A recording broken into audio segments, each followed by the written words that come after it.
Bienvenidos a la edición nocturna de France 24. Yo soy Rodrigo Sedano. Voy a estar contándoles todas las noticias internacionales. El Congreso de Perú aprobó la censura contra el hasta este martes presidente interino José Gerí.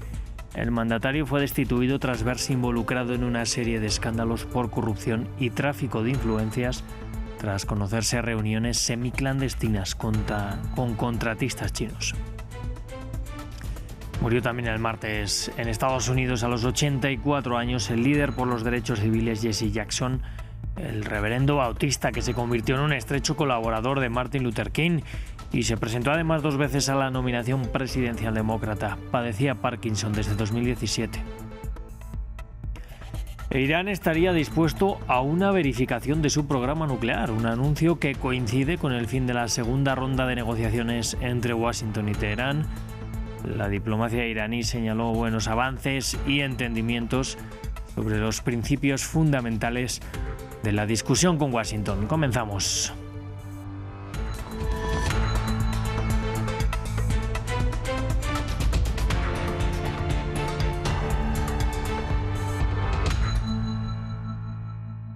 Abrimos este informativo en Perú. Este martes el Congreso removió al presidente interino José Gerí, quien había llegado al cargo hace solo 4 meses.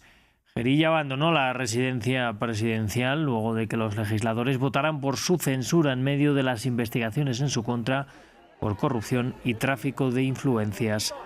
Ahora el Parlamento deberá escoger previsiblemente este miércoles a su sucesor, que será el 8º presidente en 10 años. En el siguiente informe les damos un repaso a las destituciones y renuncias de los últimos años en la que es la 6ª economía de América Latina. Una frase que sin pensarlo marcaría el destino de una nación por los próximos años. Pienso que lo mejor para el país es que yo renuncie a la presidencia de la República.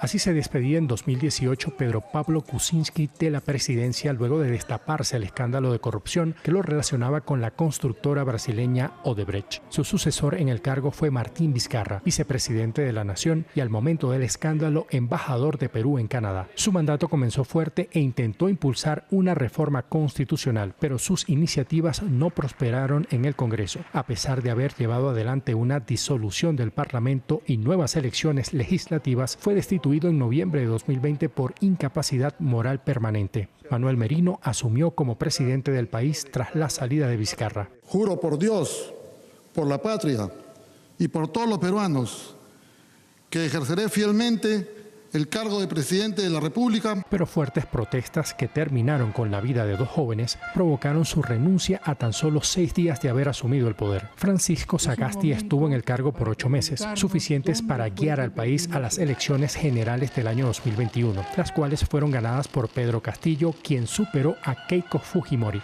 Castillo, docente y sindicalista, tan solo completó 17 meses en el poder. Acabó destituido en diciembre de 2022 por intentar disolver el Congreso y gobernar por decreto. Disolver temporalmente el Congreso de la República e instaurar un gobierno de emergencia excepcional. Su sucesora fue Dina Boluarte, la primera mujer que asumió la presidencia de Perú. Su mandato duró 34 meses y comenzó con fuertes protestas. Durante su gestión intentó atraer inversiones extranjeras y afrontó la crisis con varias naciones latinoamericanas que pedían la vuelta de Castillo al poder. Sigue siendo Pedro Castillo el presidente. En octubre de 2025, el Congreso ordenó su salida tras una nueva vacancia, esta vez por considerarla incapaz de contener la crisis de inseguridad y dando paso al mandato de José Gerí. A pesar de la crisis política, la economía peruana se ha mantenido estable en sus principales datos macroeconómicos, los cuales se esperan mantener hasta las elecciones del venidero 12 de abril. Este martes Ecuador anunció que presentó 3 reclamos formales contra Colombia ante la Secretaría General de la Comunidad Andina de Naciones. La Cancillería ecuatoriana alega supuestas vulneraciones a compromisos adquiridos en el marco de la creación de este grupo subregional. El anuncio se dio, sin embargo, después de que medios colombianos reportaran que con anterioridad la propia Colombia había presentado también demandas contra Ecuador ante la CAN. Denuncian la aplicación de aranceles del 30% a productos colombianos que Daniel Noboa justificó por presunta falta de colaboración en la lucha contra los grupos ilegales en la frontera común. En otros temas, Estados Unidos informó el martes de nuevos ataques contra 3 presuntas narcolanchas en el Pacífico y en el Caribe. Un operativo realizado en el marco de la operación Lanza del Sur, que dejó 11 personas muertas y tuvo lugar durante las últimas horas del lunes. Las Fuerzas Armadas estadounidenses informaron, sin presentar pruebas, que las embarcaciones estaban operadas por las que denomina como organizaciones terroristas designadas. Y hay mensajes para honrar la memoria de una de las figuras más importantes de la lucha para los derechos civiles. El martes, personalidades de todos los sectores de la sociedad estadounidense reaccionaron a la muerte de Jesse Jackson. El reverendo compañero de lucha de Martin Luther King murió a los 84 años. Hoy es recordado como un incansable defensor de las minorías en un momento en el que son cada vez más perseguidas en Estados Unidos. Nos lo cuenta William Gasso.